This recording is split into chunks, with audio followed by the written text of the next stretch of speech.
Takulandirani programu ya lero ya Cruise 5. Lero programu ya Cruise 5 tabwera kuno kunyumba kwa Enock Kamzingeni Chakufwa Chihana amene ndi mtsogoleri wa chipani cha Alliance for Democracy Aford. Ndakulandirani programu. Songo kwambiri Joab. Ndikupia mwatilandiranso kunyumba kwanu kuno. Ndi manja awiri. Mwana ndi doba. Funa timve zambiri za Enock Chihana. Amalawi ambiri akukudziwani pano ngati mtsogoleri wa chipani cha Aford komanso ngati mwana wa Chakufwa Chihana. Koma ndafuna tidziwe zambiri chokera kwa inu. Tatuzani kuti kwenikweni kumudzi nkuti. Ndimangoti ndi kurumpi. Zoonadi, ine ndine Enock Kamzingeni Chakufwa Chihana, second born kwa Chakufwa Chihana. First born ndi sister wanga Nina. Okay. I'm the second born. Third born ndi Taonga. Okay. Bambo wanga Chakufwa kwa wodi ndi kurumpi, Kuluwawa, kuhenga vale. Henga vale. Mayanga ndi Violet Mwase, mwana wa Chief Mwase kukasungu. Mayanga ndi bambo wanga atakwatirana. Bambo wanga was involved in the trade union. Yes. And he was deported time in the 60s. Kupita ku Kenya. Komwe tinakhala kumeneko for some years ku Kenya. Ndiye tili kumeneko ko zinapezeka kuti Mayanga anaitanidwa kubwera kuno kuti kuli emergency. Ndiye atabwera kuno anapanga detain nkwalanda ma documents onse. Ndiye atalanda ma documents aja, that is nthawi yakaleyo kuli one party system. Panakhala 1 or 2 years no communication pakati pa Chakufwa Chihana ndi Mayanga.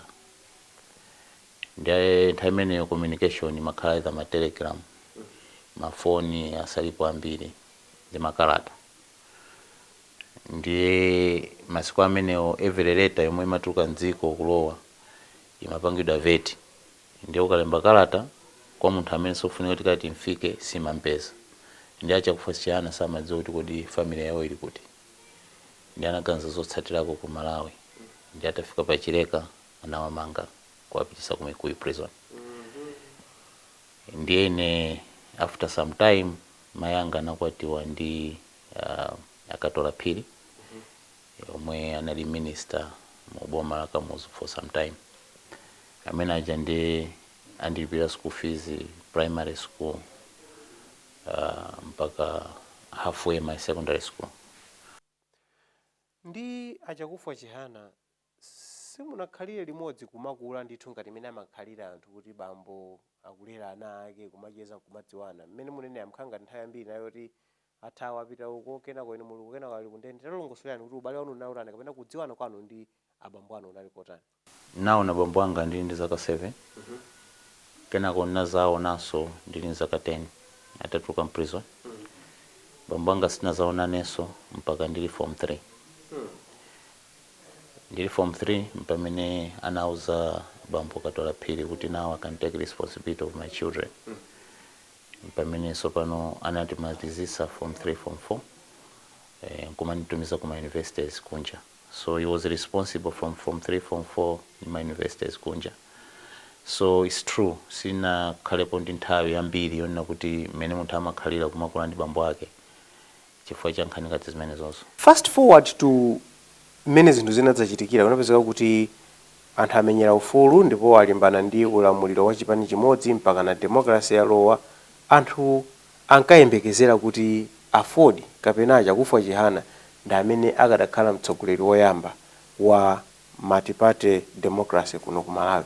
Koma zinthu sizinakhale choncho yayi. Ndizoona choyamba nchonena kuti chifukwa zinthu zinangochitika anthu they were not believing kuti zitheka kuti multi-party akhalako.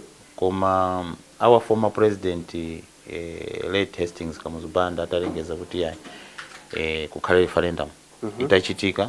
So they didn't believe kuti referendum ichatawina. Ndiye ma political parties amene analipo powerful panali Aford ni UDF. Yes. Ma talks anayambika pakati pa Aford ndi UDF. Koma pena pake I can blame Aford sana apange bwino handle ma talks amene. For UDF inaliokonzeka ndithu kuti agwire ntchito limodzi ndi Aford and Chakufwa Chihana ni muluzi agwirizane kuti akhale president ndani akhale vice president ndani. At the last minute UDF ataona kuti ma talks aja sakuenda bwino. They pulled out na also kuima paoka Aford so kuima paoka. Ndezimwe zinachitika, parties were divided in tribal lines. Northern region yonse voted for Aford, southern region voted kwambiri for UDF, central region voted for MCP. The majority carried the day. Chifukwa chake UDF inaza wina kwamba kuendesa dziko. Ena amanena kuti paja munanena kuti abambo anu ankapita ku America kukalandira thandizo limene linakhanga linathandiza kutakasa zinthu kuti zisinthe kuno ku Malawi. Ena amati pena sokhanga ti maiko akunja analowerera pa nkhondo imeneyi upezeka kuti popeza Aford ndi abambo anu amakhanga amatsamira kwambiri ku America, dziko la Britain sinalosangalala kuti munthu amene akupangidwa support ndi America ndi amene akhale mtsogoleri oyamba mu multi-party democracy ku Malawi kuno, ndiwo ndi amene anathandizira kuti UDF imere mphamvu nkukhanga timakhanga ti ife tumamenyana pa ku Malawi kuno koma nkhondo inieni inali pa level ina kuntundako inu nkhani imene maichowa inu ndimkunena zoona. Chimene chinachitika nchena kuti Chakufwa Chihana belong to the family of the labor movement in the world. Okay. And a group amati Socialist International. Okay. Mo Socialist International muli ma political parties like the Democrats for America, the Labour ku UK, and the other like ANC. Most parties amene anachokera ku labor movement. Makamaka even ku Sweden, ku Denmark, and most countries. So Aford inakhanga is member of that group. Okay. Maybe at that particular time ku Britain amende sadziko anali ma conservative. Yes. So ma conservative likely they had to support their own. Yes. Yes, ndiye kunali wina wake kumeneko sindimchula koma ni road chakuti amene amabwera amakumana ndi muluzi and really supported UDF mpaka zinatheka. Aha. Yes. So ndi kanali kankhondo nthuka kakulu osati imene timayiona pa mayi kanali kakulu ndithu. Yes, it's true. Komabe mumadandaula atunanga anthu amene mukwachulawa kha ma president ina mayiko achina na maposa mukwatendawa achina Sagirai Chiluwa, but your father never became president, so pene wake papa to ndi chikho chinatipitirira tu pamene. Yeah, you know Mulungu akalemba kuti uzakhala president, uzakhala president. Eti Mulungu akalemba kuti iwe ntchito yako ndi utherapo, umatherapo. My father anatherapo second vice president mpamene Mulungu analemba kuti nkhondo yonse yumenya koma pene uzathelende apo suzayendetsa dziko pamakhaso zifuka zake. Pamakhaso zifuka zake zomwe Mulungu amakonzera koma mwayi unalipo ana nkhani kuti iyambe ndiwo anaziyamba kutakasa zinthu ndiwo basa ndo pene hotel imene ija alifo kungomenya kuchinya kwambiri. Masuti ngati anawo a inauguration tinagula kuti apa ndi basa papa ndi madawa ukalowa zinthu zasintha. Ndemwe ndo atupoka malero ya Cruise 5 ya Enock Kamzingeni Chakufwa Chihana. Kamzingeni apa nthazo ya kamzungulireni. Kamzingeni kuzinga. Yes. Kuzungulira. Kamzungulireni. Tikapeza ndale tsopano poyamba chipani chimene mukuyendetsa cha Aford sichinaende bwino tu ya inanga kuchokera pa nthawi imene inayamba ngati pressure group inayamba ndithu inathuvula kwambiri koma panopo sizikuoneka kuti Aford ndi chipani choti anthu angaloze. Tatuzani imene mwachionera chipani chanu kuchokera nthawi imene inayamba chama 94 kufikira panopo. Ndizoonadi kuti Aford imene inayamba ndi moto. Komanso it had a lot of support. Ine ndikhoza kuwuzani pano kuti kulibe chipani chomwe chili ni serious international relations or connection posa Aford. Chifukwa chipani cha Aford chinambira kumeneko chinambira kunja mobilization ya ma resources chanchani as a pressure group to fight.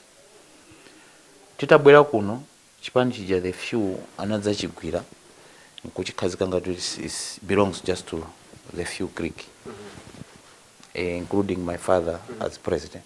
So at a certain point, even Chakufwa Chihana was captured within Chipani cha Aford.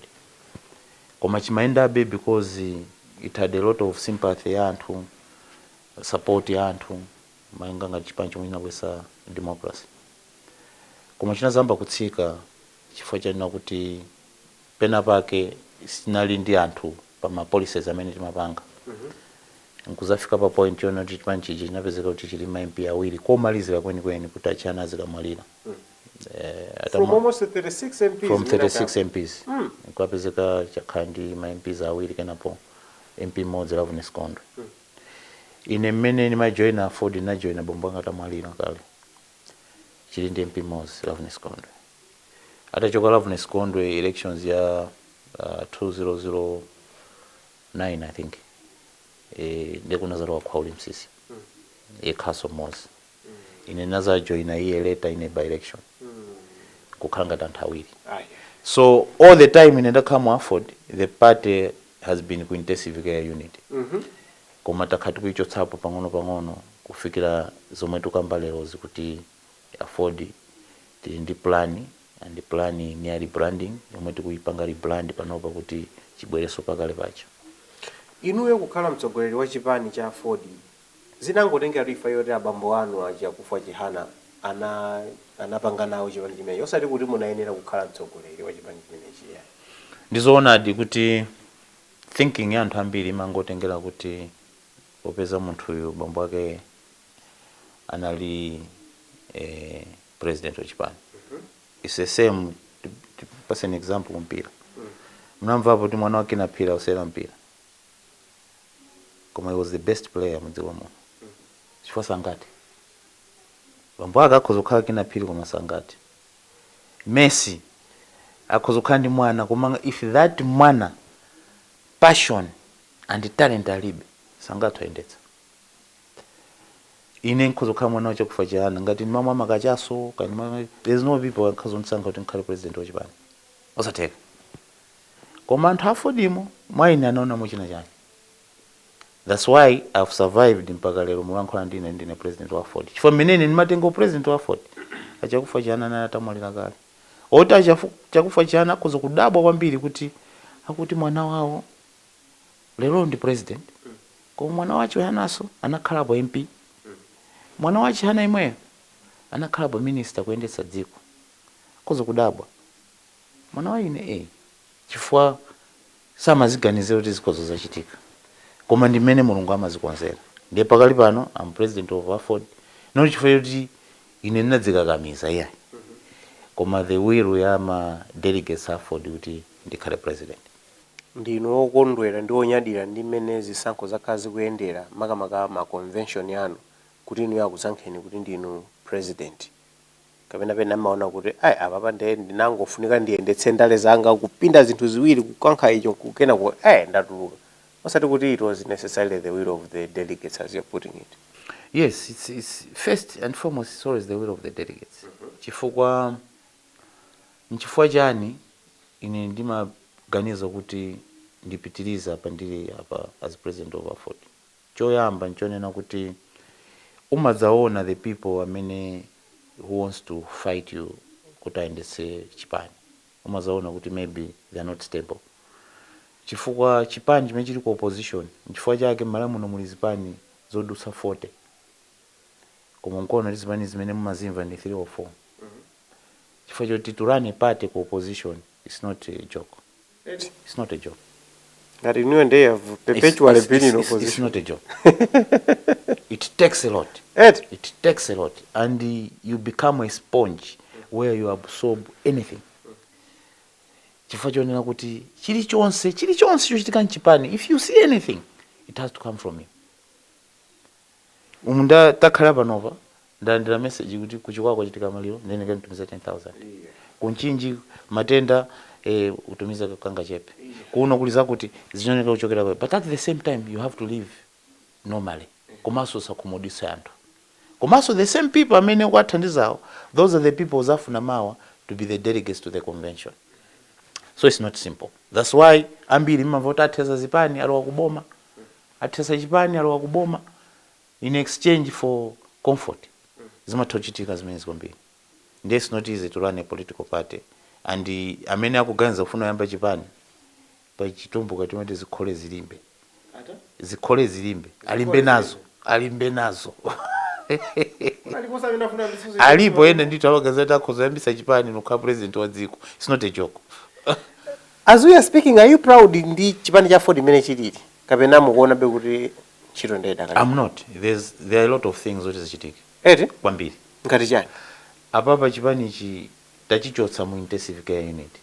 Kuli chatuluka chili kuodi sopano chatuluka anytime dokotala aende surround utituluka anytime chatuluka kumene kuchi chifukwa ndikozo kuuzani panopa ndikozo kuuzani kuti ife tende dziko lonse la Malawi kuyamba kulikoma taika ma structures athu lero munthu atapita kulikoma nkunena kuti 10 minutes tifuna anthu 100 people Aford apezeke apa apezeka kuchola apezeka kumulanja apezeka kuphalombe apezeka kwina kulikonse.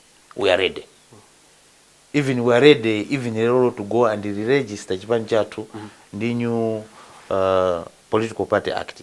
We are ready. Ndikoti tachichotsa ku intensive unit. The second thing now is to make sure kuti tilowere kwambiri mmidzi muja. Tikatha pamene popo now we have to go to regional conferences. Tikatha regional conferences then we have to go straight to the convention.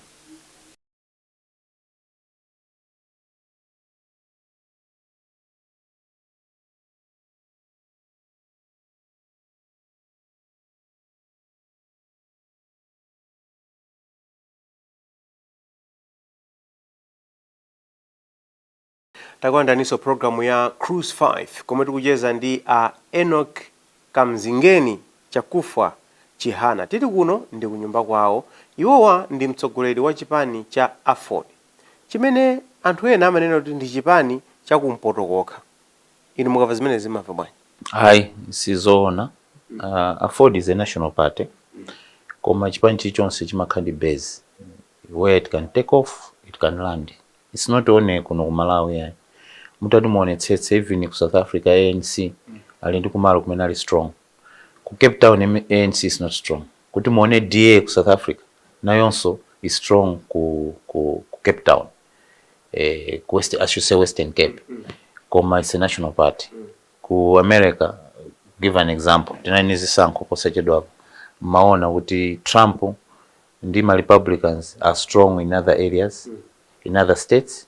My Democrats are so strong in other states. Ku Britain the same thing. Labour is strong kwina kwake and the conservative, the Tories are strong kwina kwake. Muno Malawi chimodzimodzi. If you ask DPP akuzanti they are strong in they call it Lome belt. It's normal. Pandali is much deep. There's nothing wrong with chipani kukhala ndi stronghold yake kapena base yake. Komano there's everything wrong ndi chipani kungokhala kuti basi no stronghold yomangothera komweko mangokhala komweko, which I think is the case in the Aford. Yeah, it's not like that. Only kuti maybe we are just weak. Now we are very strong. We are moving forward. Koma somtati muone kuti president wa Aford Enock Chihana kwa kulumpi. Vice president anachipeta Kasungu. Another vice president Mbirizi kuchirazulu. Secretary General Grace Chupa Ncheo. Treasurer General kucholo.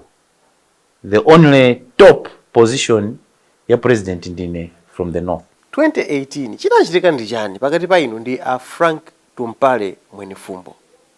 Pana avuta atu pamene pacha. Pene muone kuti Aford is very democratic. Chifukwa chipani zina zimene amachita amapanga ba munthu to compete.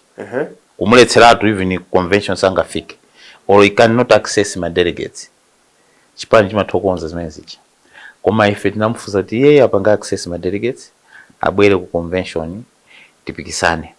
Chifukwa chake mnaona kuti pana avuta. Koma imeje nali chipwirikiti osati kuti democracy is at work. Inankha kuti chipwirikiti basi. Chifukwa choti maminza amene anzathu amagwiritsira ntchito ona kuti they should take over. Amagwiritsira zinthu zosakhala bwino. Koma ifeyo tinayika ndondomeko yake kuti iwo aja ngatafuna upanga compete apange follow ma procedure achipani mene amaendera kuti amaenda bwanji kuti munthu afuna kupita convention afuna soka panga compete amapanga bwanji zinatha bwanji zimene fana zangu onaonekena ku basi court inalamula kuti ife tipitilirebe and anzathu aja khaleka pansi ndi chifukwa chake anakhazikika pansi. Moti panopo Aford ndi chipani chimodzi ndi mtsogoleri mmodzi amene ndi inuyo. Kwambiri. Palibe so faction ina ya Aford yayi. Yeah, ikakhalapo zimchipani amathokalapo ena dissenting views ndiye democracy tikunenayo koma pakali pano we are in charge of the party and we are planning kuti kama ito convention yo aliyesa akakhale ndi ufulu osankha mtsogoleri amene anthu akumfuna. Koma chione kuti chikusosoka kuti chipani chanu chifukwa ena akulowa ku UTM muchigulu chachikulu kwambiri pamene ena akulowa ku MCP muchigulu chachikulu kwambiri kena kopeze kuti kodi Aford ali kuti apa saonekanso yeye. Osati is the opposite. Opposite yake ndiyo tija. Talanda anthu ambiri mchipani. Kuchokera kuti. Inu muli malemo muno kapena mukhala ku Mozambique. Kuchokera kuti amene tikudziwa ife ndi anthu akulowa ku UTM ena akulowa ku MCP. Ine ndikozokuuzana anthu amene talandira kuchoka ku DPP. Pali Reverend Malani Ntonga. Taulo amene deputy publicity secretary wa Dawes is with us. He's now director of public relations. One of Malani Ntonga is with us. Talandira chipani chose cha DPP is with us. Tanda anthu ambiri mchipani mwathu. Anthu amene akulowa ambiriso amene akulowa every day. Inuyo ngati poyamba ngati munthu nangofuna kumvetsetsa kuti kwenikweni mwatsamira potani chifukwa mwayendatu muzipani kupita uku nthawi ina munakakhako ku UDF muli personal assistant wa Bakili Muluzi kenako munapita ku People's Party munadzakhalako nduna nthawi imeneyi around 2012 kenako uyo mu UTM kenako pano uyo ku MCP kungokhala ngati kuti chipani chimango chibereka ngati chikwama cha mwana wopita ku school kumangopita nacho kulikonse kumene mukufuna kupita nacho. Yeah, yapo ndeni mafuna ndikukonzeni. Ndizoona kuti ine my first political career ineyo napanga mu UDF. Okay. Ndizoona. Then I worked with President Muluzi. Koma ntachoka hapo sinaloweso chipani chinecho apart from Aford up to today. Koma coalitions are different. Many people not also government. It's a coalition. You can't say kuti Saros Chilima ali MCP. Yeah. Ali mboma la MCP la tonse government, which is led by MCP. Koma is part of the coalition government. But UTM is a part on its own. Aford is the same. We are a part on our own. We are running a part on our own. Koma we are in a coalition ya tonse government. So PP the same thing. It was a coalition pakati pa Aford and the PP in government. That's why mtaona kuti zonse zitata PP machita zawo Aford mapangaso zawo. So strategy yanu ndiyoti ngati kachipani mangodike kuno kodi kumene kwalimba utandi kuti kenako mupite mukaphatikike kumene kuja mujeko zokomazo kenako kudzaona so I think apo tipite uko strategy yanu ya Aford ndi imeneyo. Paja nakuzani kuti ife tinali ku intensive care unit. Politically in a jungle muntu you have to survive, you have to navigate. Ndiye tsogolero wanzero amene. Talking about survival, you didn't survive in 2019. Itu munagonja pa mpando wa MP ku constituency yanu. Tatuzani zinenda bwanji mene. As an individual, yes. You know, palintari yomwe zimatoteka anthu wagwira ntchito for a long time. And they need change. They're part of democracy. And I accepted that yes, these people need change. Ndakhalitsapo pa mpando. I think aike munthu wina. Ndi anaika munthu wina. Akugwira ntchito mmene anthu amafunira. Ine kutero kwa hapa so pano, I'm enjoying myself. I'm not an MP. And I'm just a member of constituency. Ndikumonelera nzanga uchite chitukuko chomwe amanena basi. Enock Chihana tatuzani kuti chipani cha MCP chakupatsani ndalama zingati zochuluka bwanji kuti mukonzerenso chipani chanu cha Aford. Solo yamba noti munthu azifunsa nina kuti MCP ali ndi ndalama. Ngati ali ndi ndalama zopatsa ena azitenga kuti. Funso number 1. Funso number 2. Mnamvapo kuti chipani china chopasa chipani ndalama chipani china. If MCP mafuna t-shirt, Aford mafuna t-shirt. MCP mafuna cape, Aford mafuna cape. MCP wants to campaign, Aford wants to campaign. Sizimatheka zipani opasana ndalama kuti wina apangire campaign, sizimatheka. Akupatsani ndalama zochuluka bwanji. Sizingatheka unipasa ndalama. Anipasa kuti nzachani. Ndalama zimene IMCP akupatsani kuti chipani cha Aford chikhale cha mphamvu kuti chithe kupikisana ndi UTM mu mphamvu zake akupatsani ndalama zochuluka bwanji. Nchifukwa chani pano lero anthu chifukwa kuti Aford is rebranding azifunsa kuti kodi Aford ndalama yatenga kuti. Inu DPP anaifunsapo kuti DPP ndalama mwazitenga kuti nthawi yonse. Chifukwa Aford chipani chachikulu kuyamba kale chakhalitsa oposa DPP. Aford chipani chimwe chakhalitsa oposa UTM. Aford chipani chachikulu chakhala 24 years. Nthawi yonse anthu samafunsa kuti Aford to survive ndalama mazitenga kuti. Even inception ya Aford anthu sanafuse bwanji kuti kodi Aford ibwere zamenye multi-party democracy ndalama nazitenga kuti. Bwana Chihana, this is not rocket science. Sikuti tikhale ngati kuti anthu ena ake angochoka kumazi abwera kunoko. Ngati Aford ikuonetsa pano kuti ili ndi ndalama zachoka kwina kwake, ndipo ndi ndalama zochuluka zachoka kuti. Inu mtapanga calculate mgenza kuti ni zingati. Chifukwa ntati nikuzeni simakamba za Frank Mwenefumbu. Mudziwa ndalama zimene naona ngene ndi Frank Mwenefumbu. First mkamfuse Frank Mwenefumbu.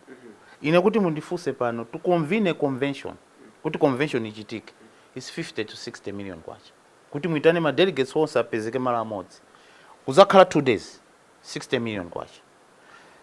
Kuti kulibe convention imene yoyo. Kuti mponye 60 million mgule nsalu, mgule ma t-shirt, muyamba kuyenda mthire mafuta. Chipani singaone chioneka. Roho ya imodzi ya salu ndi 40,000 kwacha. Yomwe amavala azimai 40. Kuti ndigule malo 1,000.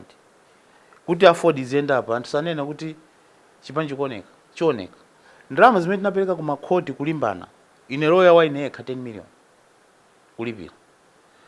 To convene national executive kuti mkambirane. It's not less than 2 million kwacha. Ndiko chipani chili ndi ndalama. Ndalama zimapezeka. Koma chifukwa chona kuti at that time instead of ndalama zathu tigwise ntchito rebuilding chipani, timagwisa ntchito kukangana. Even Frank Mwenefumbu spent a lot of money. Millions and millions of money. If he had donated that money to Aford, pangani pop. Ndiko 2019 kukanakhala gule osati wa masewe. Anthu akanadabwaso kuti Aford ndalama izitenga kuti. Ndiye mukuyankha kuti ndalama zimene Aford ikumwaza kumagula magalimoto kupanga pano mpaka na muli ndi atsikana othwanima kwambiri amene akumavala zipewa makapusi ma minibus opujambula bwino pamene paja. Mwa ndalama zimene zikuchokera kuti ine ndi business. I'm not munthu ndikungokhala. I've got business. If because kutengani mpite ku Zimbabwe ngakusonyezani this is my maize, I've sold to the Zimbabwe government. Because kusonyezani we have got a contract yopanga supply mafuta ku Zimbabwe. Ninakhala ku South Africa 1 year. So ntama kanza kuti makatani kumene. Mangokhala. Business. Kandama kamene ni mapeza ndikaponya $10,000 ku chipani ikuoneka. It's the same munthu kuti akulima. Fertilizer saugana ndali yes. Akaponya mone kuti pali ndima ndikolola. It's the same what is happening ku Aford. Koma kuti MCP atipasa ndalama iya. Sizimenezo sizoona. Tatuzani za ngongole ija inakuvutani zaka zapitazo mpaka na kukagwa mkatapira mpaka na kupiritsa galimoto. Tatuzani zinakhala bwanji? Ndio moyo wa dziko lapansi. Takambani. Ndagomba kuti zavuta. Inu sinakuuzani kuti uyendesa chipani ku opposition. Simasewera. Pajamara ICU simasewera. Pajamari intensive care unit. Ndezina khala bwanji? Chimene chinachitika nchona kuti tsiku limene lija timakapereka makalata ku Blantyre. Nomination papers. Okay. UTM. Tutasupporta Chilima. Okay. Makandidate akukapereka makalata mawa. Onse makandidate aliyesa ndozoti ni nomination fee ndili nayo. Ineso nali candidate ndifuna ndikapereke 500 yanga. Ndikubwerera kumene OMP. Ndikubwerera kumene kucha. Ndicha mchikangawo ndolandira phone kuti kunoto zavuta. Makandidate opitira 10 ndalama alibe. Ndipo funika tapezere ndalama. Kuchipani kumeneko. Kuchipani. So nikuti banki itinga kubwerekeni ndalama lero ndilero. True. Ineso my account is depleted. Ka foreign account ndinako kuti ambe kupanga transfer pano ndesigwira. Tapeza ndalama nsanga. Anyamata hata alipo anyamata kuzotikongoza ntawuni. Natitengani. We have no choice.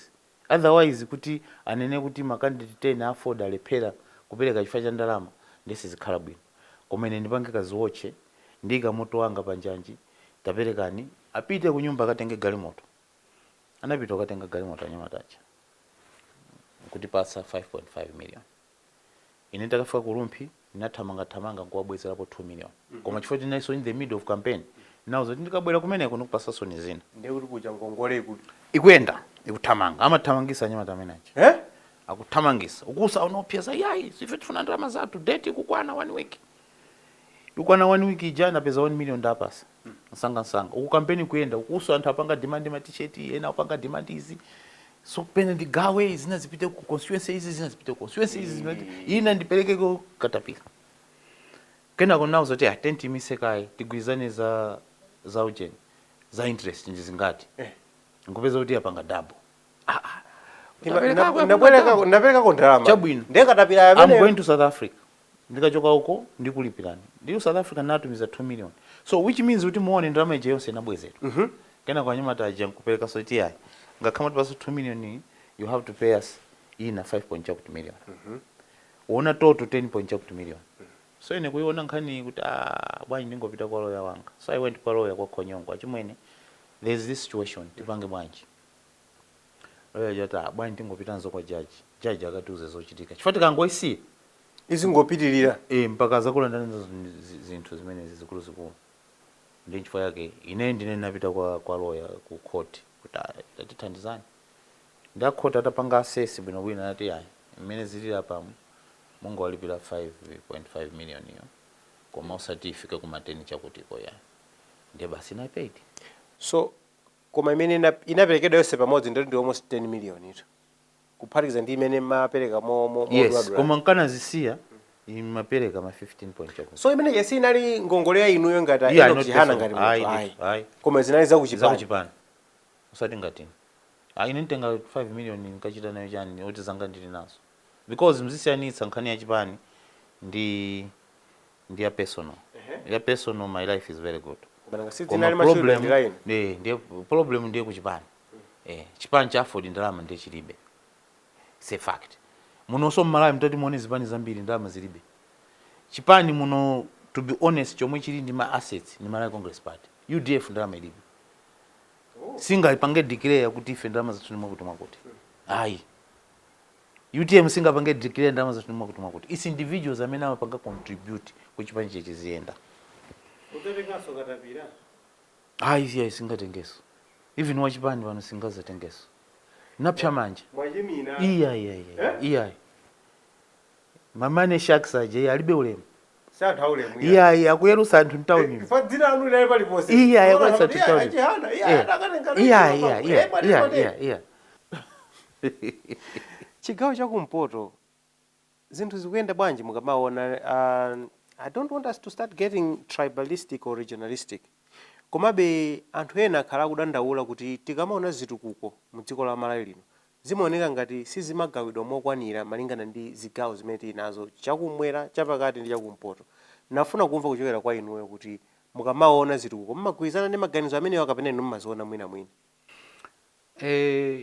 pali mango awiri as a politician ndamene nakhapo minister because opanga understand many sometimes zimakhalira koma ngati munthu wakumpoto nani simakhala very concerned nchifukwa chake ineyo personally komanso I've been lobbying my colleagues kuti system yoyendetsa boma ku Malawi tisinthe tike federal system chifukwa federal system imathandiza kuti mukapanga budget iji mukapanga allocation ya kumpoto ikhale ya anthu akumpoto ya ma projects akumpoto zalephereoka kuyendetsa nchifukwa chake mtaona kuti dziko lapansi ma systems aboma amene yali federal system o amene amendesa ma provincial system aboma one kuti they have decentralized system ya boma kumakhala zitukuko chifukwa choti mmapereka mphamvu kwa ena yake aja kupanga prioritize ma projects.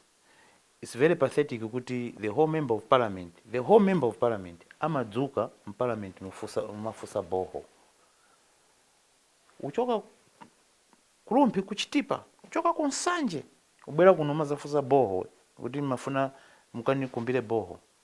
That shows the system ya boma silibe. We have to change it. For those things nzoti zikana pezeka pa local assembly kuti chaka chino rumpi chaka chino kasungu chaka chino doa aipatsa 2000 bohos. So you'll be operating on those 2000 bohos divided into my constituencies. Bas, there's no need uma time parliament kuti kodi mkati kumbira kuliti boho.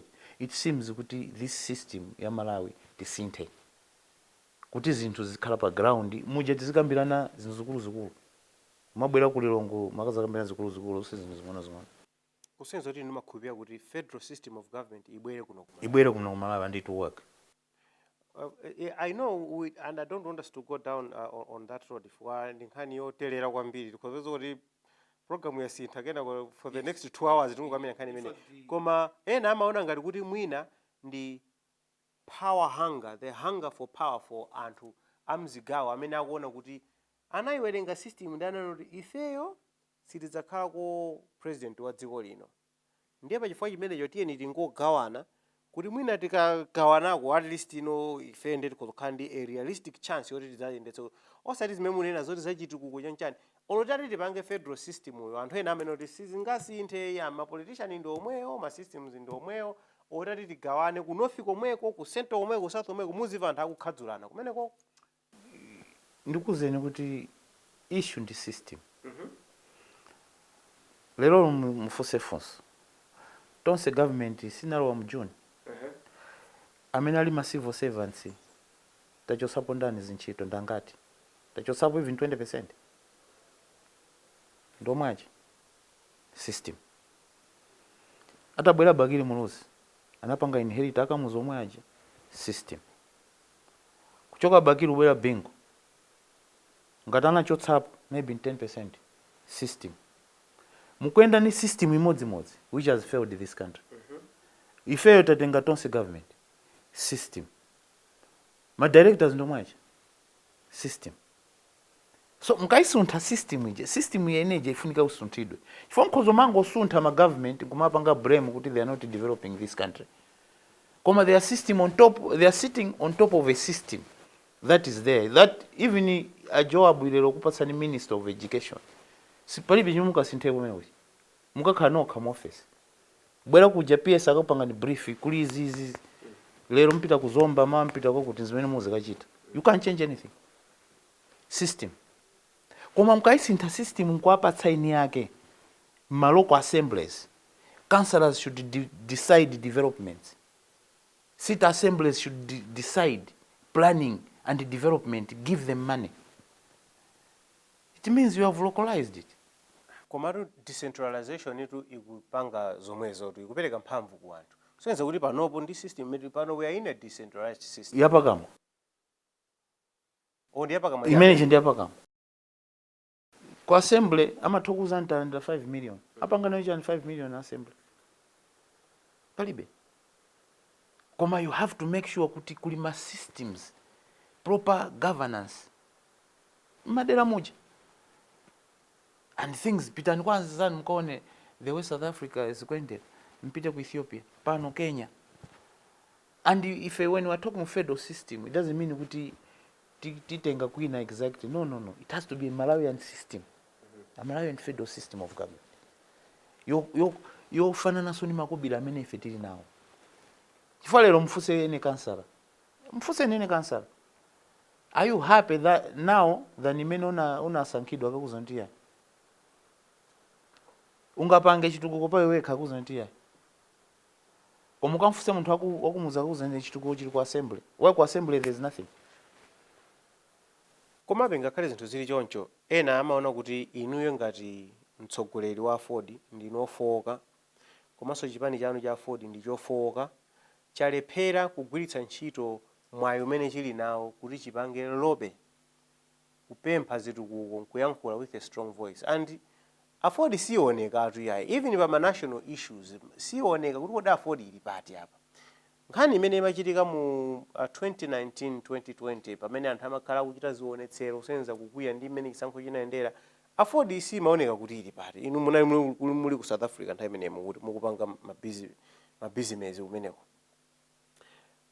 nkhani za quota system nkhani pa anthu apa panadzatuluka nkhani ya anthu amene asankhidwira ku ana kupita ku secondary school chipani cha Aford ngati chipani sichimaonekayi pamene anthu achigawo chakumpoto kumene somukuti inuyo ndi launching pad yanu amakhala kuti akuyankhula ma platform osiyanasiyana koma as a party kuti mungayankhule mwamphamvu nkukumverani kulibetu pali kulankhula kwina like vuvuzela kungokuwapo kuti anthu azizoti kulimpira uko kuli ma supporters pali kulankhula kwina kwa constructive nkhani ya quota system I can say it here I spoke to the president we discussed and zinthu zonse zinayenda and the president anapanga so explain Ineso kwa anthu ofunikira I explained it. Sipanafunika kuti nditokwera pachulu to get credit kuti walankhula zakuti. Chifukwa chofunika kunali kumanga kukonza. Not kuti anene kuti Aford yalankhula. No. Kumanga. If you Aford amadziwa clearly we are against quota system. 100%. No question about that. And any government that is going to advocate a quota system, if Aford will never support that government and will fight that government. We fought DPP all the way and we're on record. In even in parliament, that was my issue. I fought quota system. I also fought Nkania zitu kukumenezi maendela. Koma sunga mango khalapa jangati vuvuzelo mango kuwa muntu erido you should have direction. Koma so ma situations uzeaona kodi ni nthawi yolankhula kapena nthawi yosalankhula. Kana ma demonstrations every Malawian participated. Koma kwa niyo nthawi sema kayo sayankhula ndikuti. Yeah, ndi malankhula. Koma sometimes a media you choose who to listen to. Masankha kuti lero I think zawo ndizo kumveka, zawo nzosamveka. Zanu siziveka And kwaje sometimes siwoneka to Aford. Yeah, indimene. It doesn't feature. You are talking to Aford now. It doesn't. President. Aford doesn't feature. Pali ma national debate amene amachitika, amene ma political parties amapanga ma statement, they are out. You can see visibility is important. And inu ngati munthu wandale mukudziwa zimenezi. Kuti anthu amene azidziwa mtsogoleri wathu pankhani waima apa and anayankhula kumakhala ma press conference, amatulutsa ma press statement, Aford kulizi kuti kuti chipani chimene chimati popeza muna munali kwa ICU tukapena.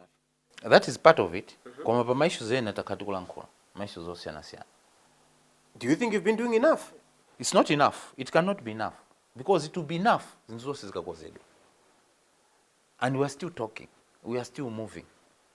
Komaso, when you are articulating national issues, you have to articulate at a position of strength. Sumango nyamukapo basi kuti ni press conference pano. Nipange ndilankhuleza kuti no. Muntu uzikani ma facts. Osango udzukapo ti basi nukalankhula chifukwa kuti kwachitika chakuti ma facts azikhalapo. Ndemwe ndo wathu program ya Cruise 5 Enock Chihana mtsogoleri wa chipani cha Aford. As Aford panopo strategy yanu ndi yotani? Mukufuna kuti mumange chipani chikule chikhale choti ndi chipani pachokha kapena plan yanu ndi yoti you should find a strong partner kuti mupange naye partner muzikulira limodzi tatiuzani kuti masomphenya anu ndi otani?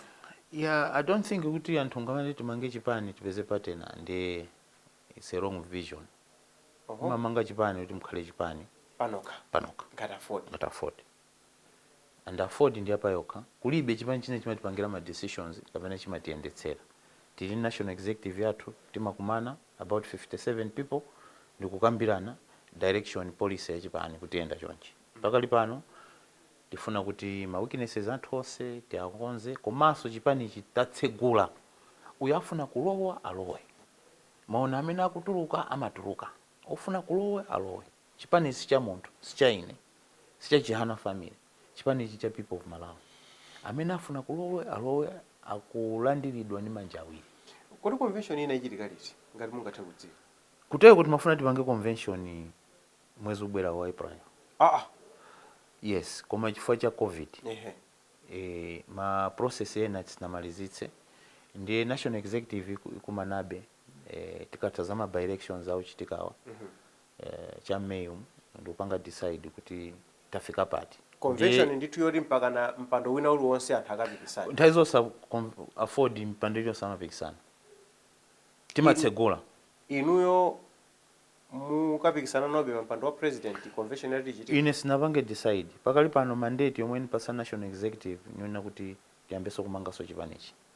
And ndikazapanga decide I have to seek permission from my family.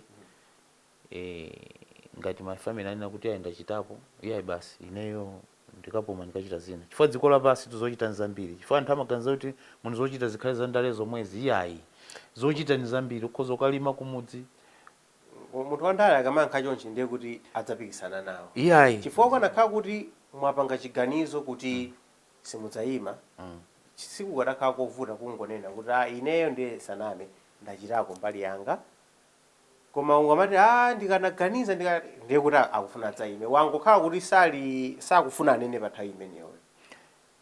Pandale 24 hours ndi ayikulu umalankhula zina lero mawa kwachitika zina koma at the moment it's not in my head kuti or in my mind kuti ku convention nzapikisana nawo ya chinaso munthu wanzeru uziona kuti kodi nukazipanga impozi olo anthu akundifuna zoma kazipanga impozi izi nzija zimapweteka Pandale ine anthu mu Aford ngati sakundifuna anena sakundifuna andineyo nsaumirize kuti president wawo ndikhale ndine chifukwa amene amadziwa vuto la banja na amene anakwatirapo ngati musanakwatirepo sangakupanga banja amene amadziwa kuwawa kwa president wachipani na amene anakhala president wachipani ena amangozi kamba it's not a matter of uvala jacket of president but what can you do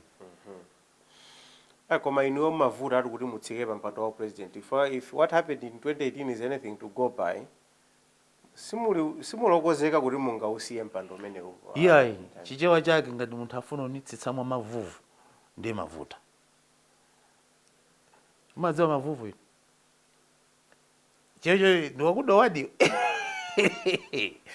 inu badana ndi mavuvu. Iyayi mavuvu iyayi koma mesa ndiye convention ndale simavuvu ndale kutsitsana procedure bwinobwino bwinobwino ma delegates avomereze bwinobwino proper accredited delegates to the convention ndi kuvota anthu kunena Chihana waluza komonso ti mavuvu tengana ukuchani iyayi so inuyo try to embarrass iyayi ndi pamavutadi. Okay, yeah. So nkhani inayo mmene zinthu zinachitikira osati kuti inuyo ngati munthu kuti simunalokonzeka kutula pansi udindo pa nthawi imeneyo. Yeah, I was ready.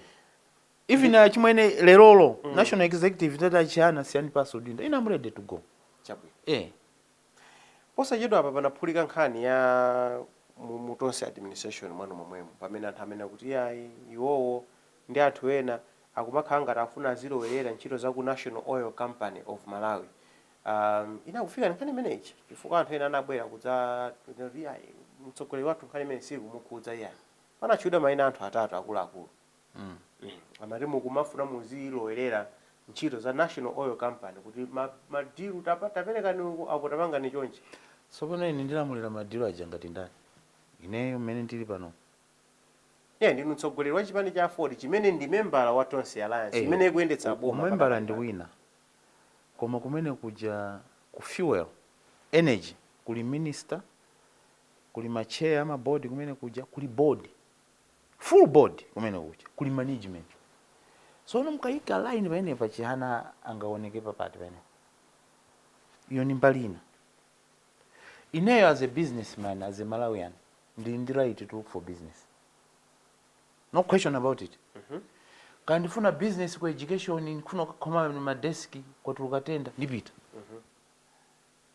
kaya kuti ukafuna ukaperekera madzi a water board ndinizi mabauzala as a businessman ndipita if I don't have any other position in government there's no any conflict of interest kuzopanga zimenezo munthu sozanga ndiletseso iyayi I'm a Malawian I can do business ngati any other Malawian.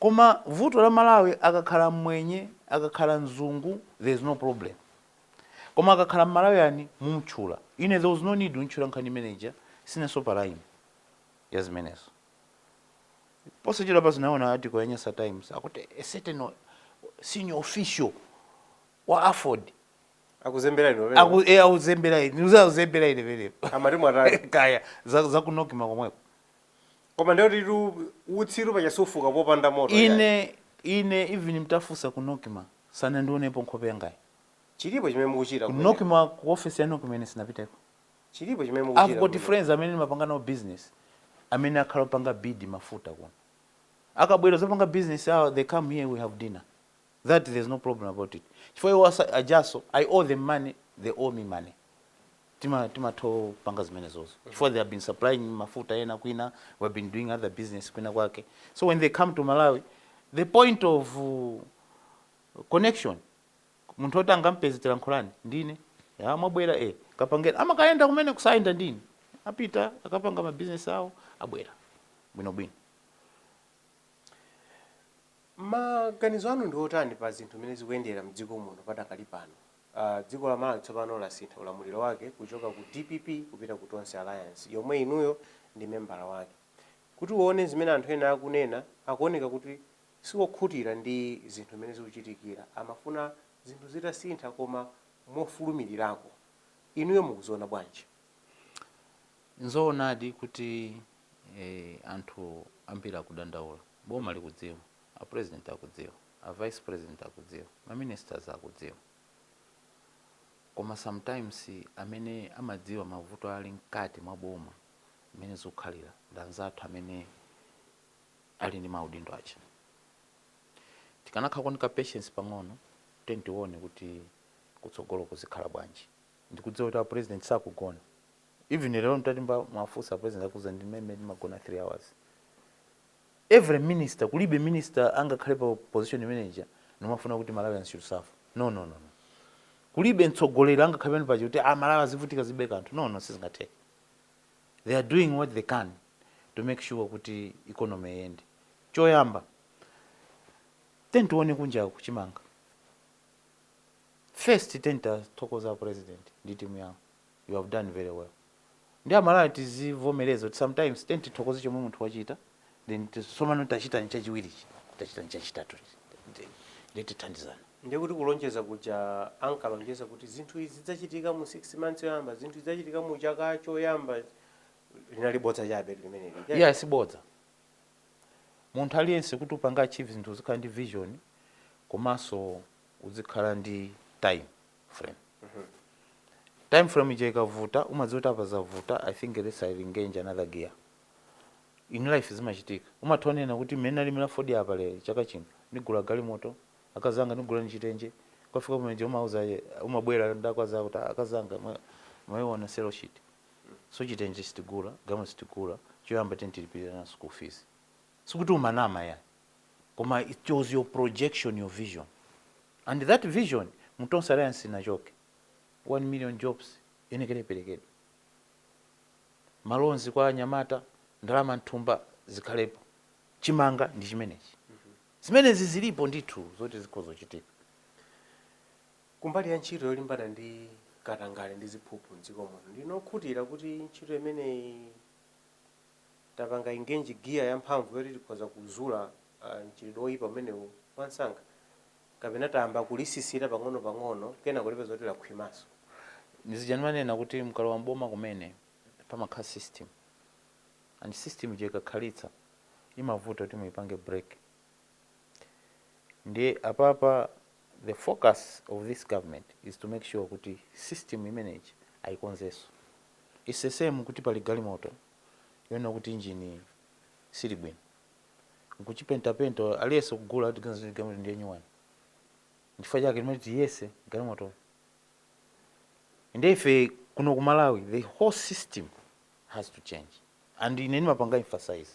System ije ikasintha even corruption imavuta kuti ichitike. Mudakali ndi masomphenya odzakhala mtsogoleri wa dziko lino? Masomphenya ake otani? Kukhala president wa dziko la Malawi. Mungafunebe mutakhala president wa dziko la Malawi? Utsogoleri woyendetsa dziko amapereka ndi Mulungu. Munthu ukhoza ndi masomphenya. Koma ngati iwe suzakhala president. Koma ngati Mulungu wakonza kuti zivute zitani. Maobstacles anthu anju ngapeza you'll be president. Kulibe munthu mdziko muno amazadziwa kuti one day Kamuzibanda will go and a man called Bagiri Muruzi will be president. Zinachitika. Kulibe munthu amadziwa kuti there will be a man called Bingo Muthalika after Bagiri will be president. Even ye Bingo anaufuna at a certain point. At a certain point he gave up. Kwa nazo kuti mulunganene kuti yayi president. Joyce Banda the same thing. So imakhala arrangement ya mwini wake Mulungu. Koma iwo muthu okhala ndi masomphenya. It's like anybody else amakhani ma ambitions. Kuti ine maybe ntakhapo president. Koma anthu ena afeso otakhala kufupi ndi ma president limene agwira ntchito. Simasirira kwenikweni. Pamenepo ndi pamene mafuna kumvetsetsa. Chifukwa chonena kuti Mulunguyo tiye timusiye apo nanga sili ngafunse pano kuti Mulungu atiyankhe. komabe munthu ngati wafika poti wavala sapato, wavala kabudula, wavala malayi ufuna ukathamanga kaya upambana kasupambana koma wafika kuti ukathamange nawo. Nchifukwa chake ndimafuna kudziwa kuti inuyo mwafika po ukathamanga nawopo muli ndi chidwibe kuti mulunguyo timusiyire zakezo koma kwa inu ngati munthu. Position manager si position ya masewera. And running a government anthu akamana kuti serious business. So mangodzuka apo lero kuti ini basi lero ndipito State House. Mavuto a dziko lilo lonse la muno Malawi, a president amadziwa on a daily basis, daily briefing, and he has to solve them. So it's not a joke. Koma munthu ukapasidwa that responsibility is the same. Kulibe munthu amafuna kuti akhale ndi ana 10. Ine funa zakhanda ana 10. Koma ukakhala nawo, it's your responsibility. You take care of them. And kulibe munthu amatha kumakusirira kuti koma ana 10 yeah. Koma chifukwa ni responsibility yako. You have to do it. It's the same. I'm allowed kupasa responsibility kuti tupasane responsibility muendese dziko. You have to take that responsibility. Koma it's not easy. Mwakhala kuti kufupi ndithu ndi president imene mukuneneramu, you have had my meetings in that president, and imene mukuneneramu you understand mpando umene ujawo chimene uli. Mungaufunebe mutakhala pa mpando umene. Zimene ndinena kuti sindimausirira kwenikweni. Koma upasidwa responsibility umapanga way, should I take it or not? Mwana wanu muli ndi ana? Ndina. Angati? Ambiri. Awu mukuaonapo. 6 children. Yes. Ochifake machula 10 icha kuti yes. Kuti anu aonenga tochepa. Anga ndochepa. Machula 10 koma so chepa kuti kweni. Chifukwa ulimbana nazo kwa basi. How old are they? 23. Okay. Wina 3 years old. Okay, yeah. Omalis. Mungamulimbikitse mwana wanu kuti alowe ndale. Ayi. Pang'ono ponse. Bwanji. Imafika hapo ine nthawi nkunena kuti maybe family yathu tikanachita zina zake. Maybe sukhani masira zimenezi. Imafika hapo nthawi ndi kukhala kunyumba kujenera kuti I think izinto zindingozisiya. Especially running a political party. Eti? Yeah. Even imafika hapo nthawi nake kuti even as an MP kuti maybe I should just resign as a member of parliament. Ndipange zanga. I'm better off ndipange zanga. Chifukwa at the end ukaona budget yako, things that you are spending ni things zoti you are getting zona tisizokugwirizana. Koma you move on. For the sake of the people, you move on. Ena amati zimezi zimalimbikitsa mchiridwe wa umbava mboma, zipani zikalowa mboma. Mangodabwa kuti mosadziwika bwinobwino maofesi atsopano amba kupezeka, magalimoto, kenako mabasi, kenako azimayi atsikana. So munena kwa Aford nene? Ndikupeka chitsanzo. Atsikana amba kuchena, kuvala zipewa. Yes. Chifukwa chonena kuti ndi system imene ili kwathu kuno ndipo vuta kuti zipani zizipeza ndalama pazokha. Mangodalira well wishers amene amavala dzikoba samadziko kuti ndi ndani, kapenapo ayi well wisher wina amakhala taxpayers money imene matha kungoyipanga chonchi. Zimene ziniyo mu experience yanu kuyendesa chipani cha Aford mungatheko ndipangayo tani? Ndizoonadi kuti zipani zimavutika kuti zipeze ndalama zawo. Koma ku parliament kuli provision yona kuti zipani zomwe zifika I think is 10%, members of parliament amalandira ndalama zomwe amatha kuyendetsera offices ndi zina zo operations, which is not a lot of money. Yeah, it's not a lot of money. Koma tiona kutsogolo kuti malamulo akuzopanga bwanji kuti chifukwa zipani it's not personal. Chifukwa chake titafika pa point amene kuti zipani should be accountable monga ngati act yabwera posayidwa apa. Zikozokhala bwino kuti taxpayers in future can also help kupanga property zipani. Kuti zipani izo zipanga account every penny. Chifukwa ineyo kwa ineso ndikakhala ndalama yanga ndikayipa kapo 100 kwacha nane sinofuna onesesa kuti 100 kwacha imene aponya kuchipanichi igwire ntchito yoona. Chifukwa ineso zimandipweteka kuti just imagine anthu abwera zandinamize pano kuti bwana timafuna ndalama chifukwa tifuna tikapange zinthuko za chipani titire mafuta. Iwo ngazi kuti anthu achapita ukamva madzulo kuti anthu ateta mavina dance kuchantempa. Ndalama yanga ichatu. So pano ineyo ngati president ndimva bwanji zindiwa. It's the same every taxpayer. Zikozo kumwawa kuti ndalama zanu zijamavutikira za nsonko zichi atsogolera kuseweretsa. That's why Malawi zimatoko apweteka. Ife tuvutika ndithu anthu inu museretsa ndalama kuchipaniso nchimozimozi. Koma kuti pakali pano chipanichi timangotolera apa ndi apa. Nchifukwa chake zimavuta. Koma ineyo ndalama zanga zimene ndapereka ineyo ngati president ndazinzanga. Please let us account for this money. Mr. Chihana, we have to wind up. I've got a set of questions which I'd like to ask you, to which you can only answer yes or no. But first, you have to tell me your full name. What is your full name? Enock Kamzingeni Chihana. Do you have any tattoos? No. Do you have any piercings? No. Do you have children? Yes. Have you ever shot a gun? No. Have you ever cried over someone? Yes. Have you fallen in love before? Yes. Have you killed a chicken before? Yes. Have you killed a goat before? Yes. Have you gotten into a fight before? Yes. Have you gotten any surgeries? No. Have you ever slept in a hospital? No. Have you ever donated blood? Yes. Do you know your blood group? Yes. Have you ever smoked weed? No.